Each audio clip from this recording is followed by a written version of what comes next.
அனைவருக்கும் வணக்கம். இன்னைக்கு வந்து நம்ம பிரசவ பொடியை வச்சு நம்ம ஒரு கருவாட்டு குழம்பு செய்ய போகிறோம்.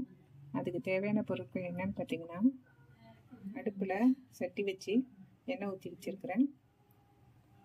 இந்த மருந்து குழம்புக்கான பொடி, கத்திரிக்காய், உருளைக்கிழங்கு இது பண்ணி வச்சுருக்கேன், கட் பண்ணி கழுவி வச்சுருக்கேன். சுறா கருவாடை வந்து கழுவி வச்சுருக்கிறேன். வெங்காயம், பூண்டு, தாளிக்கு வந்து வடகம், அதுக்கப்புறம் குழம்பு மிளகாத்தூள் போட்டு ஒரு எலுமிச்சை அளவு புளியை வந்து நான் கரைச்சி உப்பு போட்டு கரைச்சி வச்சுருக்கேன். இதில் தக்காளி சேர்க்கலை. இப்போ ஃபஸ்ட்டு தாளிக்கலாம் வாங்க.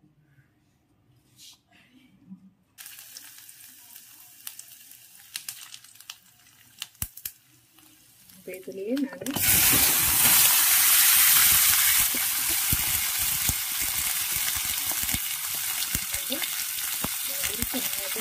போட்டுட்டு வதக்கிட்டேன்.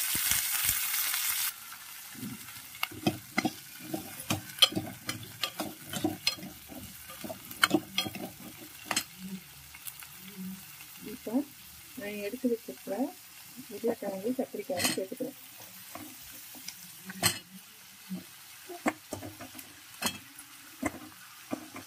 இதையும் சேர்த்துக்கிட்டு வதக்கப்படும். இப்போ ஓரளவுக்கு எல்லாம் வதங்கிட்டு இப்போ கரைச்சி வச்சிருக்க புளியை வந்து இது சேர்க்கப்படும்.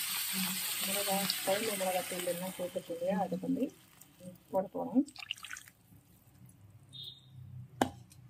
இதுலேயே நான் மருந்து குழம்புக்கு ஒரு 3 ஸ்பூன் அளவுக்கு எடுத்து வச்சுருக்கேன். அதையும் நான் இதில் சேர்த்துற போகிறேன்.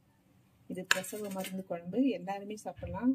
நம்ம வீட்டில் இருக்கிற அத்தனை பேரும் சாப்பிட்ற அளவுக்கு தான் வந்து நான் இப்போ செய்கிறேன். இப்போ பாருங்கள், அந்த மருந்தெல்லாம் கலக்கி விட்டேன். இப்போ வந்து கருவேப்பிலையும் எடுத்து வச்சுருக்கேன். இந்த கருவாடையும் நான் போடுறேன். சொரா கருவாடையும் போட்டுறேன். சொரா கருவாடை வந்து க்ளீன் பண்ணுறது வந்து சுடு தண்ணியை ஊற்றி க்ளீன் பண்ணணும். அதனோட தோல் வந்து ரொம்ப மண் மாதிரி இருக்கும். தண்ணி வைக்கிற தண்ணியில் போட்டு அடுப்பிலே வச்சு வேக வைக்கக்கூடாது. கொதிக்கிற தண்ணி வச்சு ஊற வச்சிங்கன்னா அந்த மண் மாதிரி இருக்கிறதுலாம் வந்துடும். இப்போ உப்பெல்லாம் சரி பார்த்துட்டு நம்ம இதை மூடி வச்சு எப்படி இருக்குன்னு பார்க்கலாம்.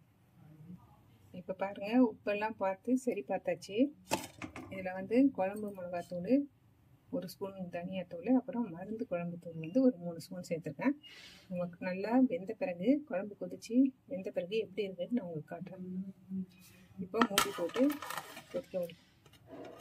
இப்போ பாருங்கள், குழம்பு கொதிச்சுட்டு நம்ம ஓப்பன் பண்ணி பார்க்க போகிறோம்.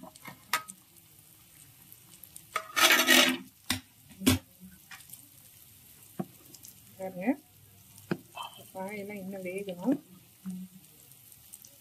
திரும்பவும் நம்ம மூடி போட்டு கொதிக்க வைக்கலாம்.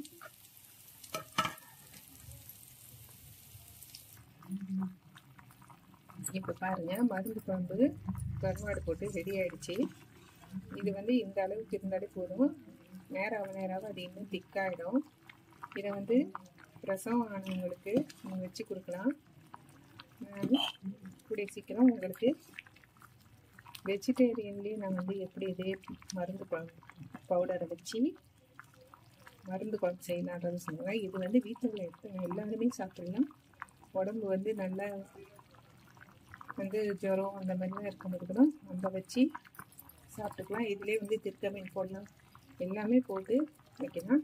நான் இன்னொரு நாள் வச்சு செஞ்சுருக்கேன். இப்போது குழம்பு வச்சு முடிச்சாச்சு. இப்போது நம்ம அடுப்பு ஆஃப் பண்ணிக்கலாம். நீங்களும் இதே போல் மருந்து குழம்பு கருவாடு வச்சு செஞ்சு பார்த்துட்டு அதோட டேஸ்ட் எப்படி இருந்ததுன்னு எங்களுக்கு சொல்லுங்கள். நான் இந்த மருந்து குழம்பு பொடியையும் எப்படி செய்கிறதுன்றது வந்து நான் உங்களுக்கு வீடியோவில் அப்லோட் பண்ணுவேன்.